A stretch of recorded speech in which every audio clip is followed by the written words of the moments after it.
it's Elisa here from Restful Parenting, Holistic Infant and Child Sleep Consultants, and we also offer parenting support.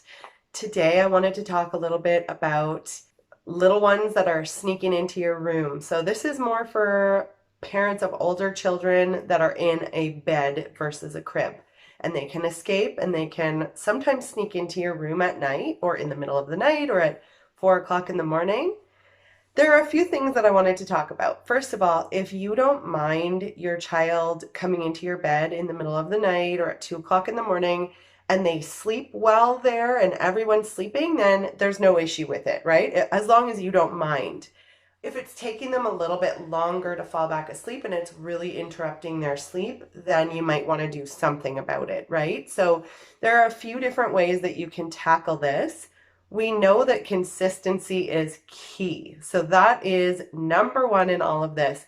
If it is an option for them to come into your bed at night, they will absolutely 100% take that option and they won't be able to get themselves back to sleep every time they wake up, right? So they are going to be relying on going into your bed and to have you help them fall back asleep. So number one would be to work on how they're falling asleep at bedtime initially. So if they really need you to fall asleep, if they need your presence there, if they need to be touched or, sang to or anything, then that is going to make it harder for them to be able to settle on their own in the middle of the night, because naturally what they're wanting to be recreated when they wake in the middle of the night is for you to go back in there or for somehow you to be there as they fall asleep.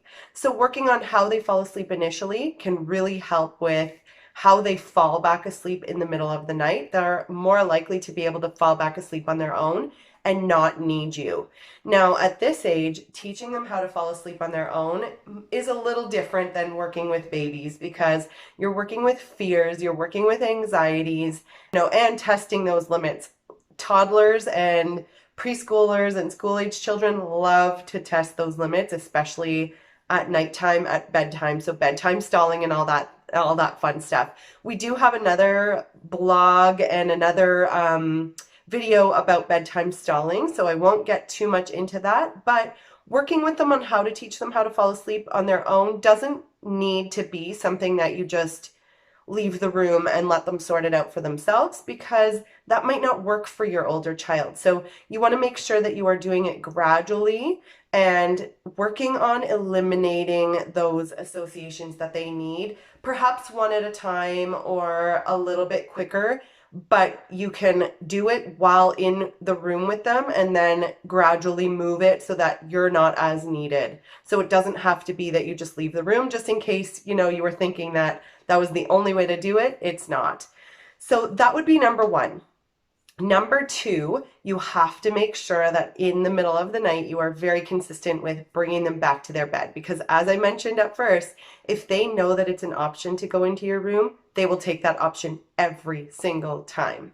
And the biggest issue here is that we tend to sleep through this, right? So sometimes you're asleep or you only half wake up and then you notice that this child is in your bed beside you, right? At 5 o'clock or 6 o'clock in the morning when you wake up. So first thing, you need to make sure that you are noticing that they're coming in. So if you have to put a little bell on your door or a little bell on their door or something, then that is a way that you will wake up fully and be able to bring them back to their own bed each and every time. And of course, if you have worked on teaching them how to fall asleep on their own at bedtime, then they know how to do it. So it's just a matter of consistently bringing them back. If you are working on sleep coaching, teaching them how to fall asleep on their own, you do that every time, and then you implement your method in the middle of the night to work on getting them to be able to fall back asleep on their own.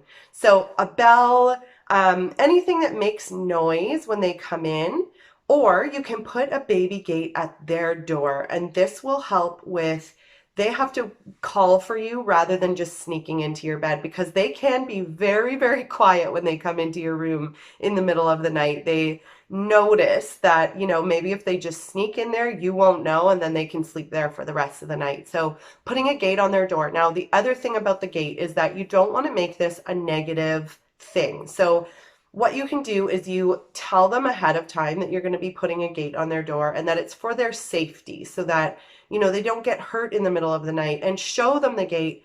Show them what the gate looks like when it's up on their door, and then you can put it on their door once they're asleep so that, or you can put it there while they're awake. It depends on your child and what you feel is going to work better. But the main thing is you don't want to make it a negative thing that you're putting a gate on their door. So it's positive. It's just there, it's simply just there to keep them safe. And you can show it to them. You can show them that it's not a negative thing before deciding to use it. And then you can tell them, if you wake up in the night, you can go back to sleep on your own. If you really need my help, then you can call me. And then that's when you as a parent want to work on lessening the amount of intervention that is needed night by night by night so that your little one feels more comfortable doing it on their own. And then they'll stop needing you to do it in the middle of the night. They'll stop waking up in the middle of the night and needing something. Thanks for listening, and I hope that you got some good tips there.